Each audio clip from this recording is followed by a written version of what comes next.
And as Durga stood there in all her dazzling glory, the gods all fell at her feet and begged her to save them. They offered her prayers and praise. They said, "You are the only one who can deliver us from this demon. You are the only one who can save the universe from his evil. You are the only one who can change our miserable destinies. Help us, O goddess, help us." And the goddess? Well, the goddess was a woman with a sense of humor, and she wasn't terribly impressed by flattery. She smiled and said, "How amazing! Brahma, Vishnu, Shiva, Indra, and all the other gods. The all-powerful gods stand before me here, trembling for fear of a mere buffalo. I have to admit, I think the only real god is time. Because time can change anything. And only time could have done this. Brought the mightiest gods down to this miserable condition and raised the miserable little son of a buffalo to the throne of heaven." And then the goddess paused to consider what she had said, how time had played his tricks, raising someone up, bringing someone down, all for a bit of fun. And it seemed to amuse her because she began to laugh. And it was the strangest, most dreadful laughter, because when she threw her head back and laughed, the earth shook, the mountains trembled, the sky quaked, and the oceans rose up in tidal waves. But Durga was also kind. She was as kind as she was fierce. And once she had had her fill of laughing, she agreed to help the gods. After all, that's why she was here. But even as the grateful gods were falling at her feet to thank her, back in Amravati, back in the city of the gods, up in the heavens, Mahishasur had heard the goddess laughing, and Mahishasur was furious.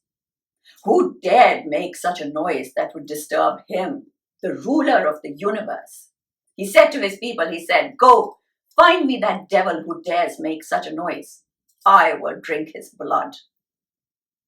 Mahishasur's men immediately set out to find the source of the laughter. It wasn't hard to find. Durga wasn't trying to hide herself.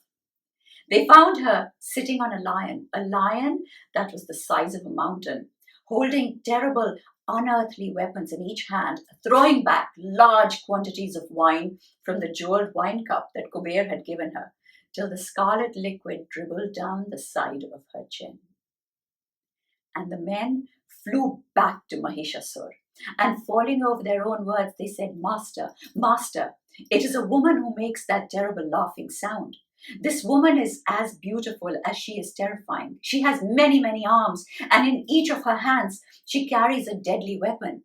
She sits on the largest golden lion you have ever seen and drinks crimson wine from a goblet that is worth at least a king's ransom.